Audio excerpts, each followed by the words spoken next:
Welcome to the Professor's Podcast. My name is Nathan McConnell, and I am the director of Bill Rice Bible College. And this is kind of our inaugural live broadcast of the Professor's Podcast. Thank you for joining us as we connect the Bible to life and culture. I recently had a friend ask me about kind of our catchphrase, connecting the Bible to life and culture. And he brought up the fact that pretty much all of our videos so far have pretty much been about Bible study.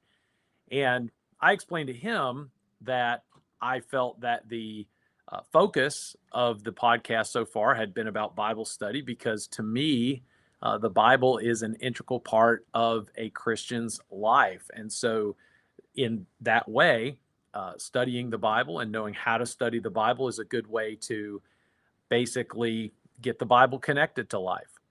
But there are other aspects, obviously, that the podcast wanted to enjoy. And I think my friend's question was really pointed towards what else will the Professor's Podcast be addressing?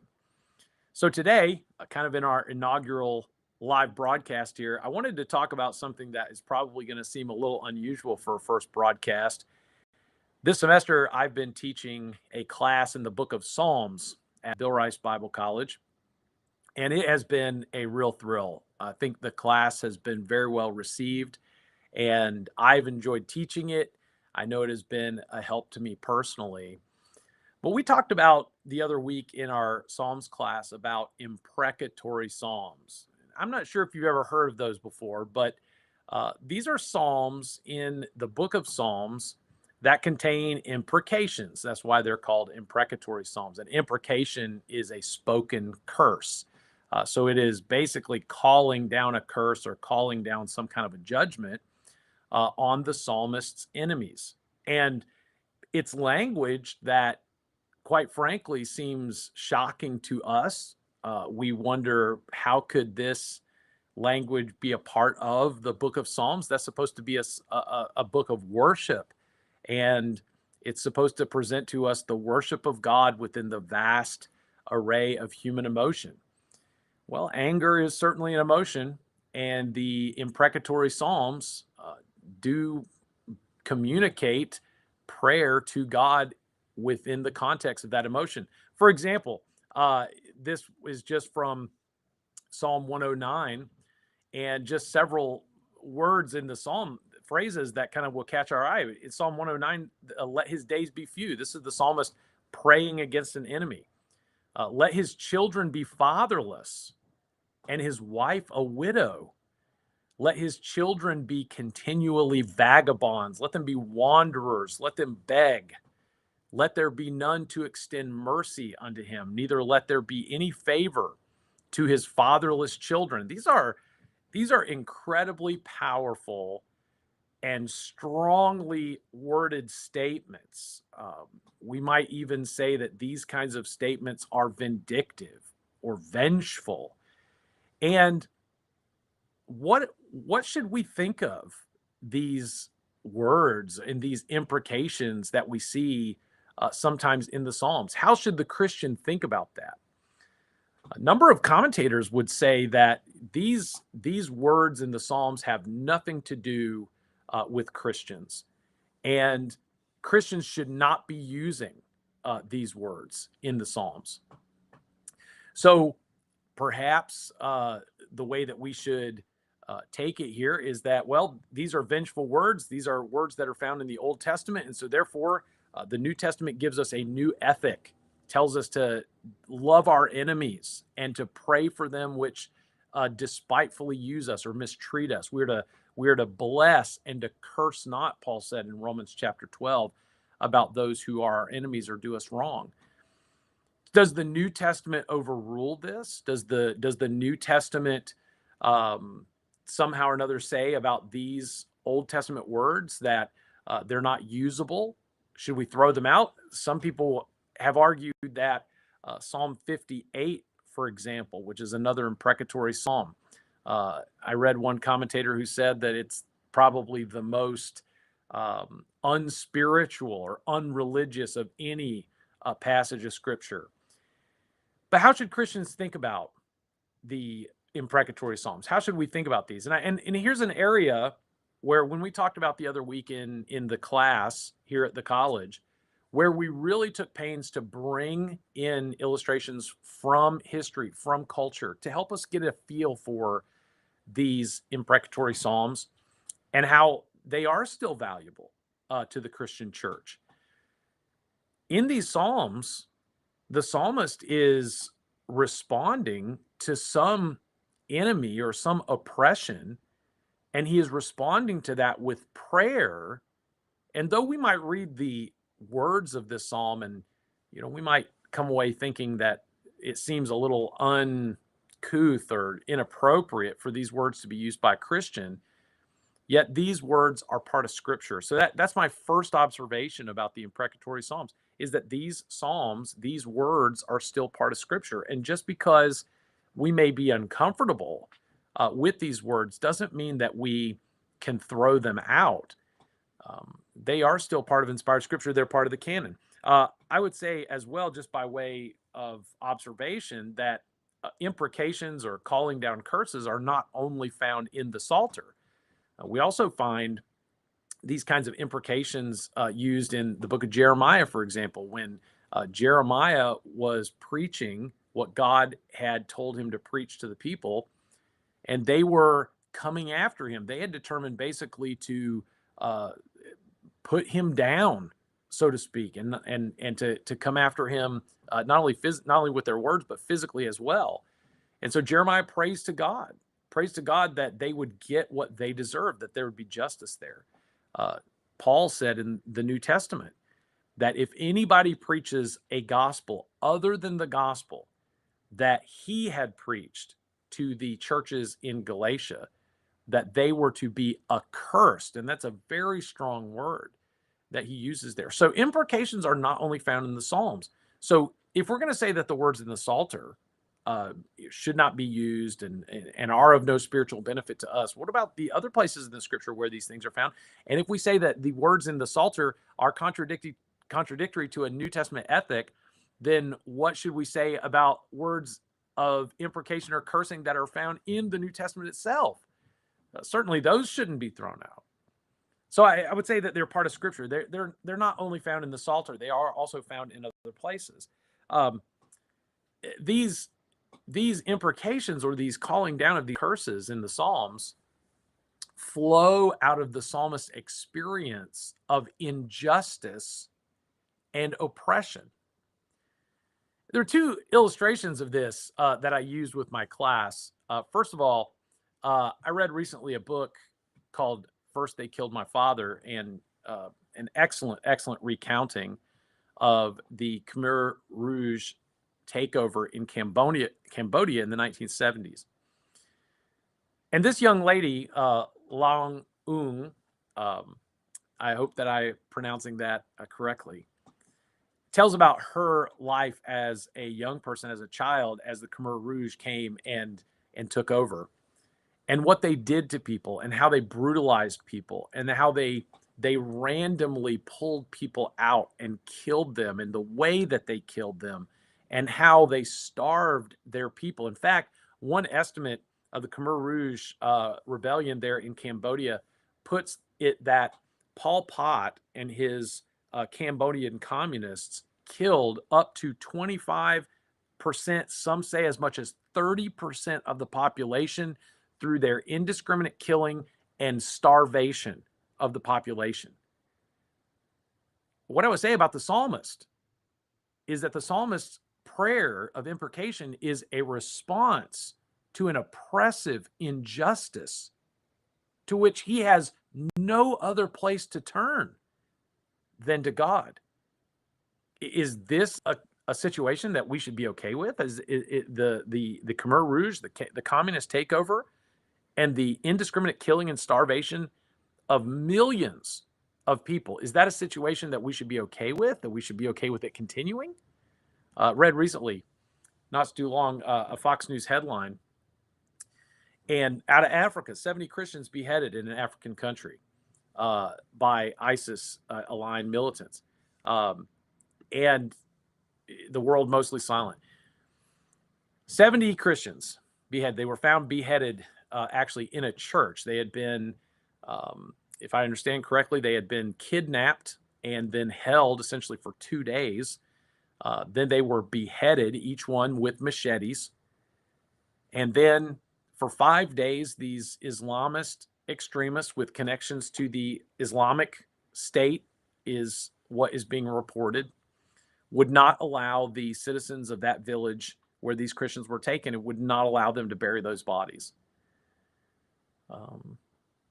Then it was picked up almost a week later after the beheadings had taken place, and we're reading about that in the news. One pastor from the evangelical community of Central Africa said this. He says, "We don't know what to do or how to pray.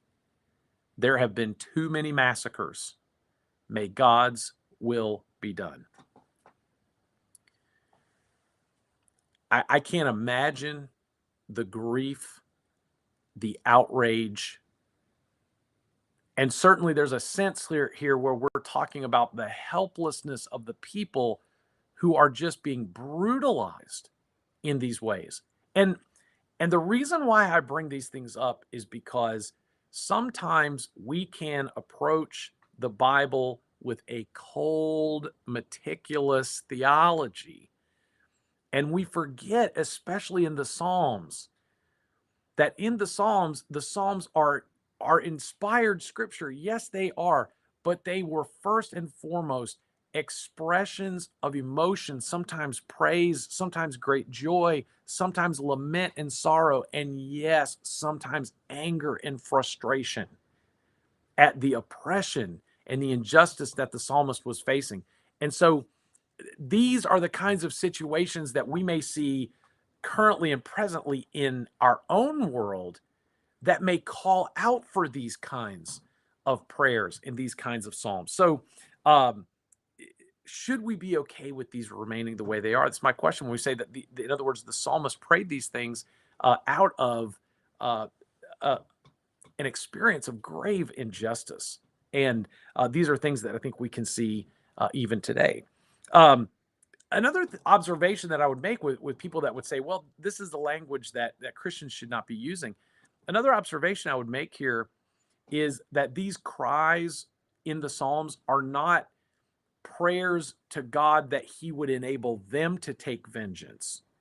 These prayers to God are prayers to God that he would take vengeance. And as one commentator put it, they leave it up to him. It's not even just a matter of a praying to him about these things, it is a turning things over to him as well. So in their prayer, they're expressing their desire for God's justice to be done, but they are leaving it with him. They're not saying, hey, God, give me what I need and strengthen me, empower me today to take vengeance on my enemies. That's not where they're at. They are leaving it with him. So is it a prayer to God? It is. But it's also a turning over of things to God for him to deal with as he sees fit. I think that's another thing that should inform. And one more observation, and that is about the gospel, because the gospel does, in fact, call us and invite us to new interactions with people, new practices, I might say. And I say that new a little bit in quotations there because the gospel re-emphasizes things that are found in in the Old Testament. For example, love thy neighbor as thyself. That is very clearly an Old Testament ethic, and that is reiterated in the New Testament. But there, it does go farther than that. Here, Jesus is speaking to a group where he says, if you have a Roman soldier that compels you to carry his things for a mile, offer to carry it twice as far. If somebody smites the cheek, you're to turn the other cheek. Again, as we mentioned, Paul said in Romans chapter 12, when it comes to those who are our enemies or those who mistreat us, we are to bless and to curse not. Jesus says, don't just love your friends, don't just love your neighbor, love your enemies. This is a new way of interacting with people, and the gospel calls us to that. So yes, I can see on that side of things this perspective that the gospel, because of its call to us to interact with people in new ways, may look at these kinds of prayers from the Old Testament and maybe call them out and say that these are irrelevant or inapplicable to us today. But the gospel calls us to do practices in person-to-person interaction. And what we are reading about in the Psalms, in these cries for justice and vengeance, what we are seeing there is we are seeing the psalmist cry out against oppression on a larger scale. It is above him. It's not person to person. There are more involved, and it seems to be that the psalmist is always finding himself on the bottom rung of that society.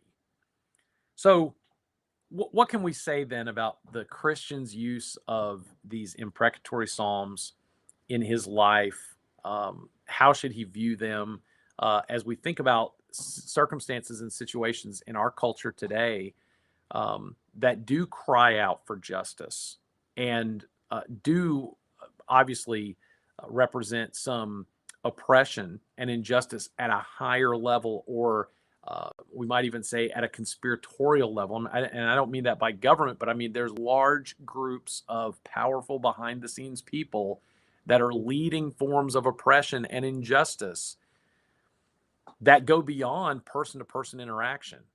Something must be done.